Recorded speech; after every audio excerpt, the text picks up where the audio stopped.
Elementary music teacher friend, you love what you do, but you might feel unappreciated and, in fact, unseen some days.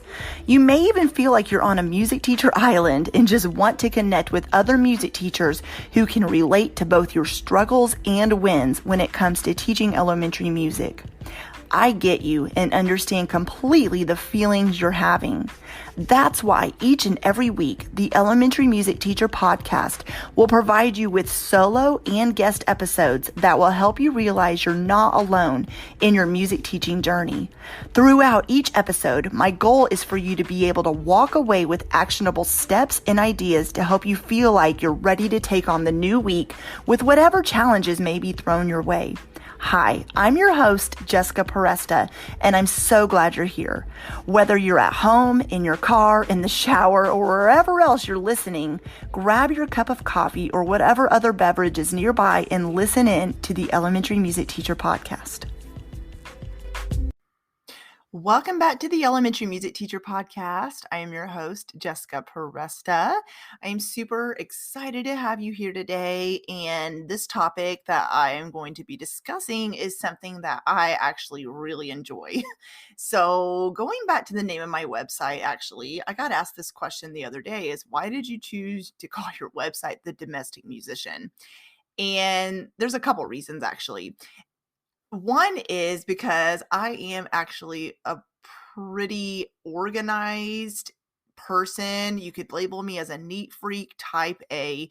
So my husband always told me, "You're so domestic," as like a sarcastic statement he said to me all the time. "You're just so domestic." And he actually calls me Rosie the Robot sometimes. I don't know if you remember the show The Jetsons. I'm aging myself. Those of you listening who are in your 20s, you're like, what show is that? But anyways, there's this robot on that show and she just like spins in circles and cleans all the time.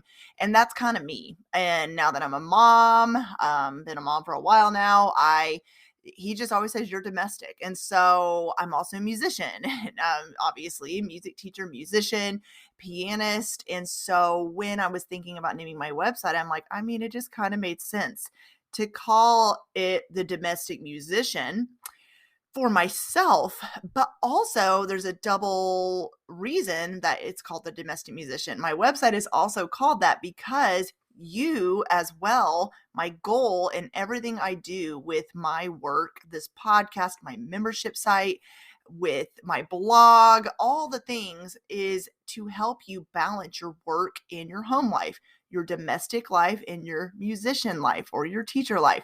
So that is why this is a topic that obviously is something I really enjoy discussing. It's something that I really it's just helped me in my life having systems in place and organizational hacks in place in order to help me keep moving forward. And so this episode actually is all about organization tips to balance your work and your home life. And throughout the episode, you're going to hear me talk about different blog posts that go right along with this episode. And I'm going to link to several blog posts actually in the show notes. So make sure you look for those. In fact, there's a blog post that is called Organization Tips to Balance Your Work and Home Life that goes right along with this episode I'm recording today. So this episode's going to be broken into two parts. The first one is about organizing your school life, and the second part of the episode is about organizing your home life. So with that said, let's go ahead and dive into the topic of the day. I know that it is easy to feel overwhelmed juggling everything. Whether you are a parent, whether you're single, whether you live with roommates, whatever it might be, it is stressful trying to juggle working and having a home life outside of school. I am still in a teacher role, just not in a classroom setting where I am doing a lot of curriculum development and I am in grad school. And so I'm still in the education world, just not so much teaching. But let me tell you, these organizational tips I set up when I was in the classroom, I still apply to my life today because I think it's so important to have systems in place so you can keep your life organized. And that way, it really does help alleviate the stress. So I hope a lot of these tips I'm going to give you, you may already be doing some of them. And if not, hopefully you can apply them to your life in order to help you just be able to not feel the overwhelm so much. And so it can feel like it's a lot to handle, having a lot in your life to deal with, obviously. I don't know if you're anything like me, but I have actually said this statement out loud. I feel like I need to clone myself because I feel like there's certain times I need to be stepping into the mom role and work role, grad school role, wife role, friend, and it just sometimes feels like there's just so much to get done and not a lot of time to do it. So I get you and I feel you, and you're not alone in feeling like you're struggling to juggle all the things like an actual juggler juggling the balls, right? And your balls are work and home life balance. Organizing your school life. Let's talk about that first. There are several ways to keep your school life organized, and there are several of you listening to this who have totally different personalities. You may label yourself as a type A personality. You may label yourself as type B. You may label yourself as type whatever the other ones are. I don't care what your personality type is because the main goal is for you to know yourself, what organizational tips work for you, and to go with that. There's some, if you're like me, and I've already talked about that at the beginning of the episode, where if you are a super neat freak, you like all your ducks in a row, then organization for me means I like to keep things neat and orderly. And let me tell you something about that. Okay. When I had children, though, I had to let a lot of that go because it just was not feasible to be as neat freak as I was before children. And so, but maybe organization to you, it's not keeping everything super clean and tidy. You just want to keep everything going and know what's happening in your life and be able to keep it organized on your calendar, which we're going to get into. So, when it comes to organizing your school life, know your personality type first. Know what works for you, but remember, the main goal is to just have systems in place and whatever that looks like to help you stick with it. Whatever systems you set up, you want to stick with it so eventually it becomes a routine for you.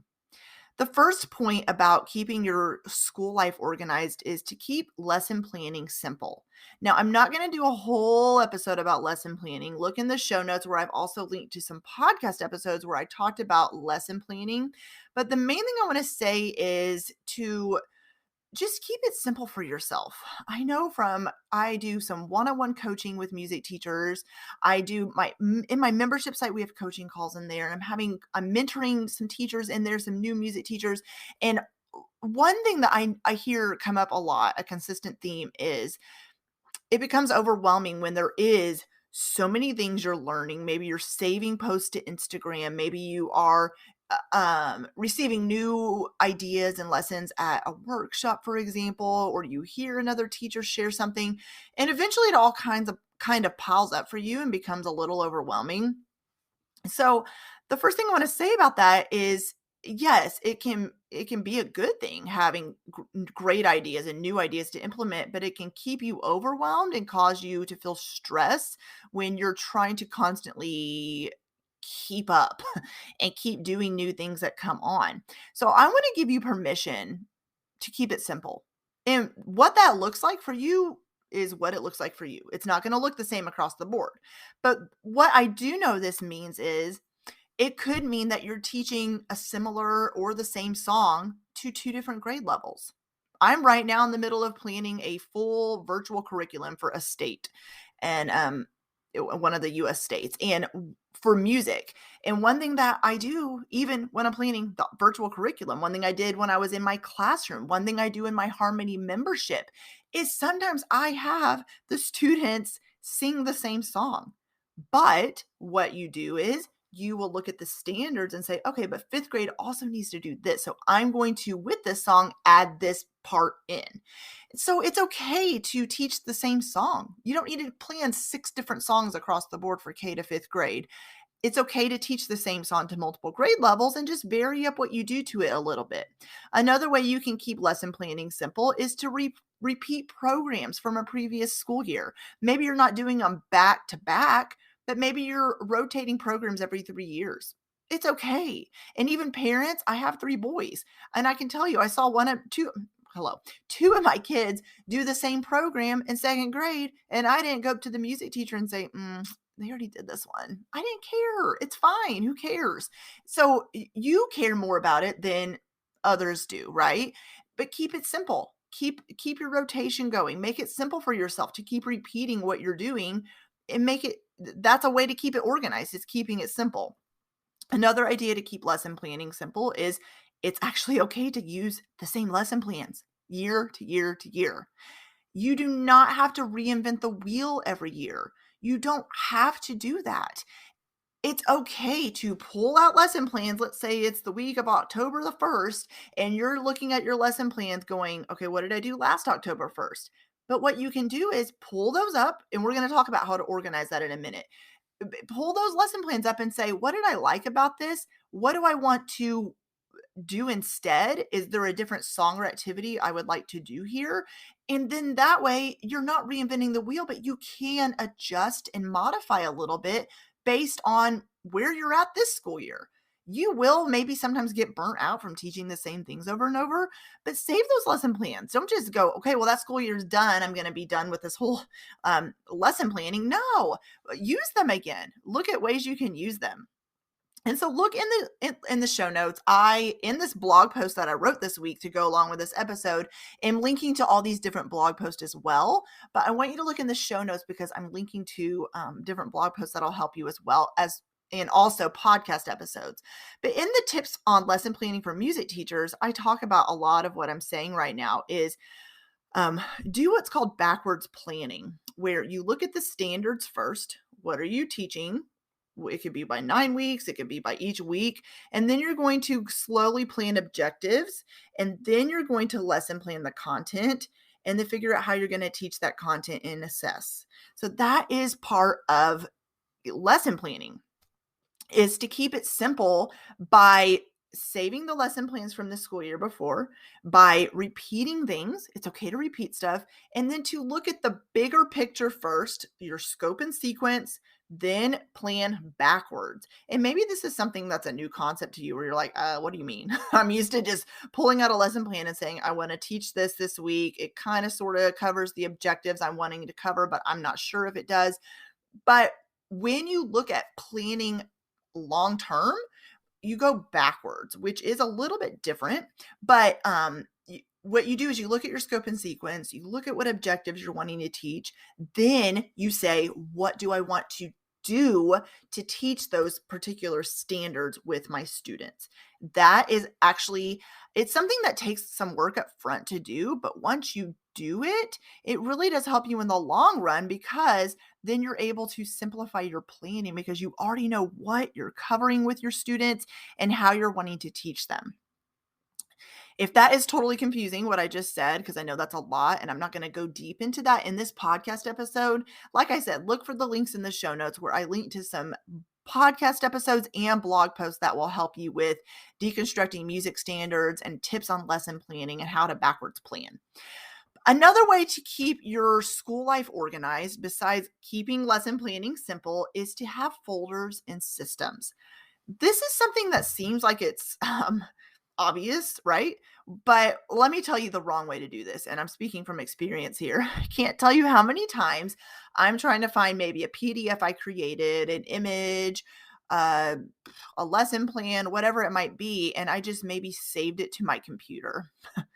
And sometimes I save it to the complete wrong place. There was the other day I was looking for a particular PDF and I cannot find it anywhere. I'm like, I thought I saved it. Where is this? Where is it? I had saved it to my desktop. And why? I don't know. And it's not like that's a bad thing to do, but talk about feeling unorganized because it took me 15 minutes to find this dang PDF where if I had just saved it where it should have been saved, I would have found it really quickly. So instead of doing that, and maybe you're like me and there's nothing wrong with doing that, but yeah, like let's keep things a little bit more organized, right? What I do is, and when I remember to save it to the right place, is when I say have folders and systems in place for your school life, is I'm currently looking at my computer screen and I have folders saved for several different things. So your folders on your actual computer screen, I'm talking about where you bookmark your maybe you have a bookmark tab and you're bookmarking lesson plans, have folders sitting on your screen where you're organizing it by grade level.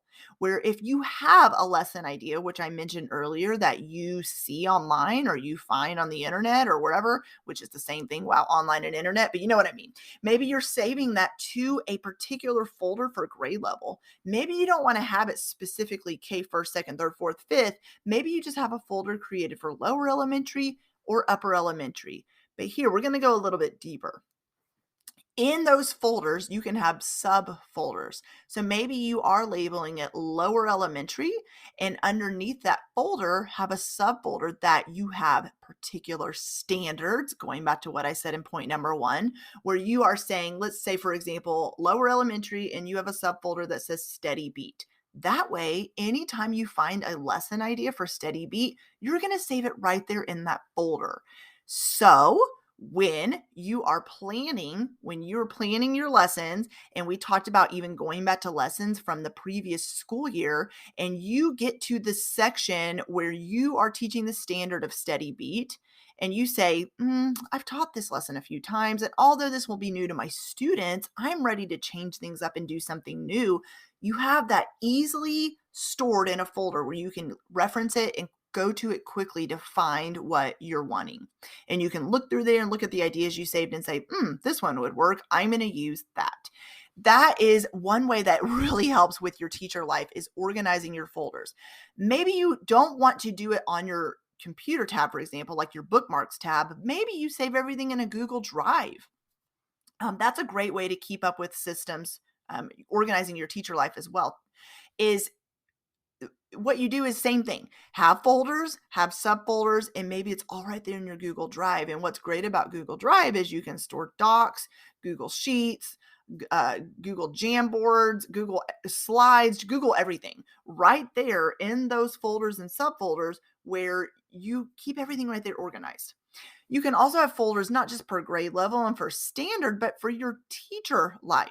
For maybe it's class list, maybe it is assessment you're keeping track of, maybe it is programs you're planning. Have folders for everything and make sure you label them by what you're doing so you can definitely go back and look at those and have everything saved so you know exactly where to go when you sit down to plan, and you know your planning time is not very long. So when you have that laid out, you know where to go and what to do when you open a folder. Okay, so we talked about organizing your lessons by folders, having a system in place that works for you, keeping lesson planning simple. And another great tip for organizing your teacher life, especially your music teacher life, is to schedule out programs.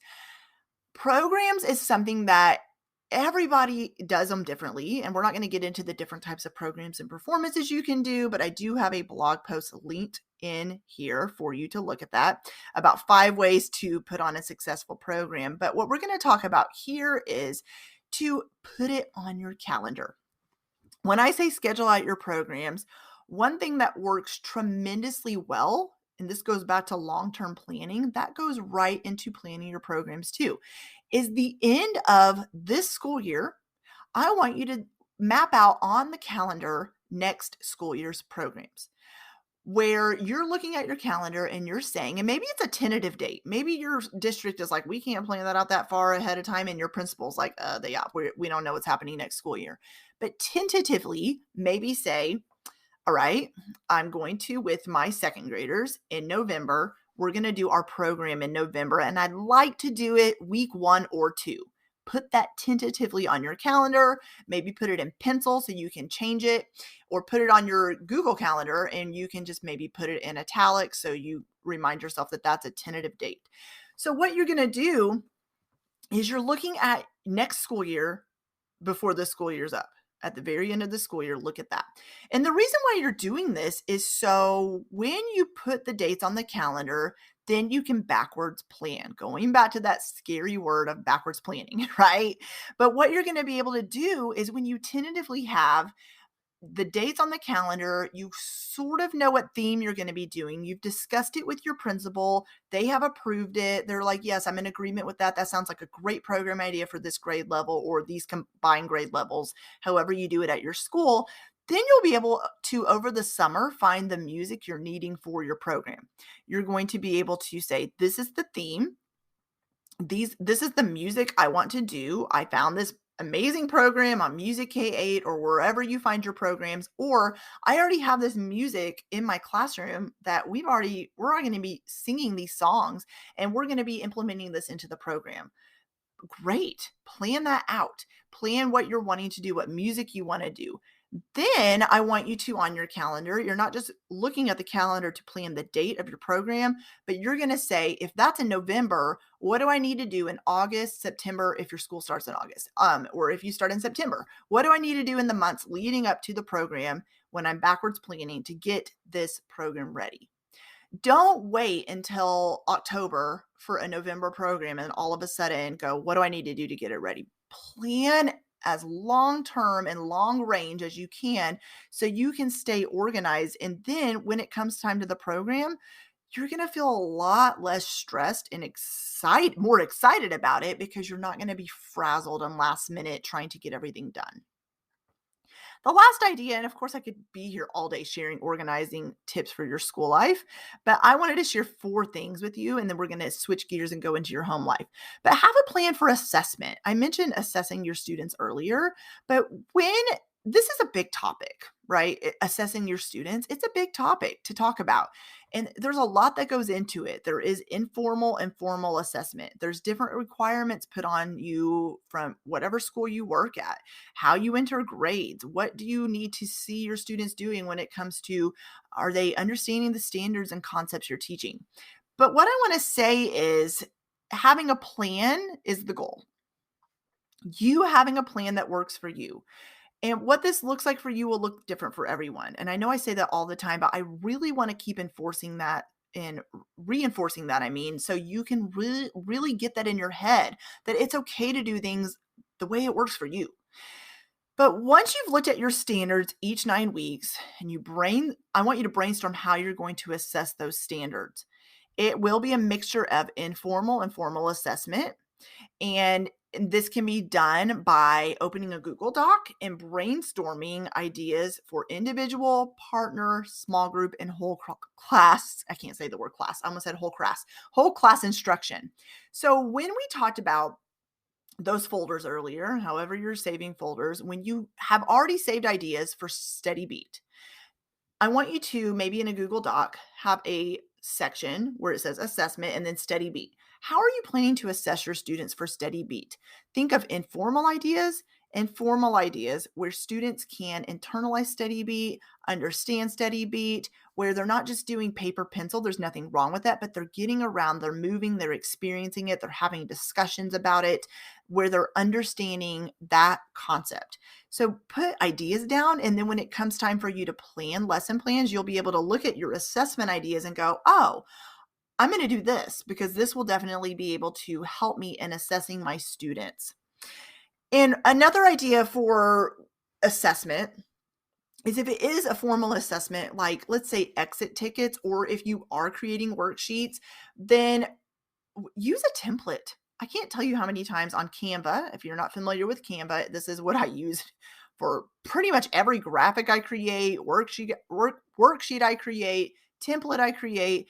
I use Canva. Now, there's a lot of other amazing templates out there where you can use to create things. But on Canva, one thing I love to do is I literally have a template. I go in, I use that same template I've already created, and I change it out every week, depending on what it is. You can do the same thing. You don't need to reinvent the wheel every week. Just if you are using it to make exit tickets, depending on what concept and objective you're teaching, go in, use that template, and change it out.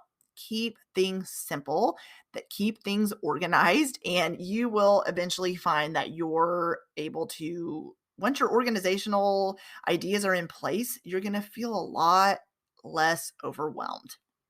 There's no magic wand and magic fix for all this, of course, but you will start feeling a little bit more, okay, I got this under my belt.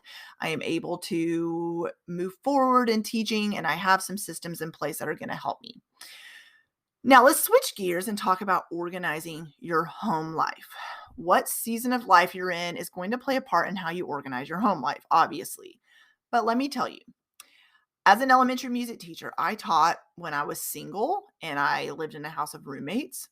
I taught when I was married, and I taught as a mom. All of these are equally stressful. All of them have equal things that contribute to the stress building, but all of them, I really, in each season of my life, really created organizational tips and strategies that completely helped me in my home life as a teacher. And I want to share this with you. Your goal is for when you get home, you want to be able to relax and unwind. You completely deserve to. There's always some kind of errand, chore, or task that needs to get done at home. And unfortunately, there always will be, right? But with some organizational tips and systems in place, you're going to begin to get that self care a little bit more that you've been needing. So, there is a whole blog post I linked to, actually, two of them. One is if you're a mom and you're wanting to juggle your work and your mother life, then there's a blog post that's perfect for you. And find it in the show notes. And also, there is a whole blog post I wrote about teacher work home life balance. And in there, I'm just going to go quickly. I talked about giving yourself grace, sticking to a schedule, keeping work at work as much as you can. I know that's not possible every day. Do as much as you can at night, and then take care of yourself. And obviously, in that post, I go through a lot more in those topics in detail. But the main thing is to have organizational ideas and systems in place to keep your life organized. So, in this episode, the first thing I want to talk about is putting everything on your calendar. Everything goes on my calendar. Like, I'm talking everything, like minute details. And let me give you an example. Just this week, I opened up and looked at my calendar so I could share this with you guys. Is I have vacuumed the house on one of the days. I literally put that on my calendar. I have a podcast interview where I have that scheduled out with a guest, and then I have son's basketball practice. Now, if I go through every single thing on my calendar each day, we'd be here for 10 hours, but I just pulled 3 different ideas from my calendar to share with you. One is about my home life, one was about something with work, and one was in my mom life. And those things all go in on my calendar. One, even vacuuming, wow, like, why would you put that on your calendar? Because if it's not there, I won't do it, because that's the way my brain works. I'm very visual, and that's the way my brain works. But what I want you to do is put, whether it's a big thing or a little thing, I want you to put it on your calendar. Google Calendar is great because you can share it with others. And let me tell you, my husband and I, air quote, share a Google Calendar, although he doesn't always look at it and remember, even if I send him reminders, but it is great for that purpose. I have a Google Calendar for work life and home life. And on my work life, I can share different parts of my calendar with different people that need to see it versus they don't need to see me vacuuming my house, obviously. So I love Google Calendar because it can be color coded and things like that. But other great ideas for calendar organization is I use Asana for work. My amazing Katie, who works with me, she and I share tasks on there. I'm able to organize my tasks for other parts of my work life that don't involve my business, but I'm contracting for several other education companies, and I'm able to really put tasks on there that need to get done. But the main goal here is to write down tasks so you don't forget them, whether it's the simplest of things or whether it's bigger things. A calendar will help you so much for when you're able to find those open pockets of time where you have chores to get done. We're like, all right, I have 2 hours here. What do I need to get done? This thing needs to get done now. And there's always things that come up in life last minute that need to happen, where it's like, your car gets a flat tire or whatever, or a kiddo needs to go to the doctor. And those open pockets of time, if you have your calendar organized, you'll be able to look at it and go, okay, on Wednesday at 4 o'clock, I don't have anything going on that afternoon. So this will be the time I'm going to do that random thing that popped up in my life. Awesome. And also, the other thing I want to say is you also on your calendar, when you have everything organized, you're able to find those open pockets of time to schedule in relaxing, which is super important, and to also schedule in times to have fun. Another organizational tip for your life is let's talk about meal and grocery planning. And I used to just fly by the seat of my pants and go, oh, I'll just buy this frozen meal here and we're going to eat out here. And I don't know, we ran out of groceries because I didn't keep up with what I need to get done. One thing that works amazingly well is to meal plan each week. Now, don't make fun of me. And maybe you're like, oh my gosh, what, how, why? Let me tell you, I'm not one of those people. And if you are, I am very jealous of you of having different meals planned every single day of the week. But for me, I love to do crock pot at least once a week. Maybe my family's not thrilled with that, but it is what it is, where we plan something that we can eat on 2 nights in a row. Okay. But what I like to do is going back to the calendar is I look at what me and my entire family have going on for the week. I say, okay, what do we have going on for the week? When do we have something at night? Which let me tell you, and I'm not joking, we have usually something 4 nights a week. And that's not an exaggeration. It's insane around here. Sometimes 5 nights. So with that said, I look at the calendar. I say, what do we have going on? And then what can I plan to cook, or are we going to cook that night? Are we just going to do something easy like sandwiches, or is this going to be a fast food night? When you look ahead of time though and say, what do we have going on? Then you can know how to meal plan accordingly. So on the weekend, if we have plans with family and friends, I jot that down as well. I put everything down so I know what's going on and what meals I need to plan. How many dinners do I need to plan that week? Then I begin filling in the rest of the week with what meals we'll be able to eat and what I need to make those dinners. Also on the grocery list, put down what else you need for groceries, right? You need other groceries besides just dinners. And then choose a day to go to the store. It could be the same day every week. You might want to go every week and a half. I don't care what day that looks like for you, but maybe you want to go into this store, or to save your sanity, I would highly suggest doing a grocery order. If you have that where you live, then that really has helped me a lot, being able to schedule that out and just pulling in, having them bring my groceries out and then coming home. That really does help. And the last organizational tip I want to share for your home life is laundry hacks. I know laundry, if you're like me, is easy to get behind in it, especially now that I have a family of 5. Laundry is kind of my arch nemesis. We always have socks that get lost, and it just becomes overwhelming. It's always that thing kind of looming over your head. It needs to get done, but it's also like, oh my gosh, like this is the last thing I want to do today. But one thing that has worked amazingly well for me is doing 1 load of laundry a day. Now, don't like turn this episode off and be like, you're crazy. I'm not doing that. But what I'm getting at is I put a load of laundry in every morning, and then I just put it in there. I forget about it. Then that afternoon, I will transfer it to the dryer. And then before bed, I try is the key word here, fold that load of laundry and put it away before I go to bed. Now, does it always happen that way? No. Is that my goal? Yes. So maybe your goal, if you're like, I can't do laundry every single day, I'm going to go crazy, then maybe you set aside 3 to 4 times a week to do laundry and try to do it that way, where it's morning, afternoon, evening. So that way you feel like you're able to keep on top of the laundry a little bit more, and you're not feeling like you're buried in it, right? But just keeping up a system that works for you is the goal here. I hope these organizational tips for school and home give you some ideas that you can implement. Of course, I can't cover every single area of organization, but that's why I'm also linking to several podcast episodes and blog posts that you can refer to as well. That'll give you a little bit more detail about some of these things and go into them a little bit deeper.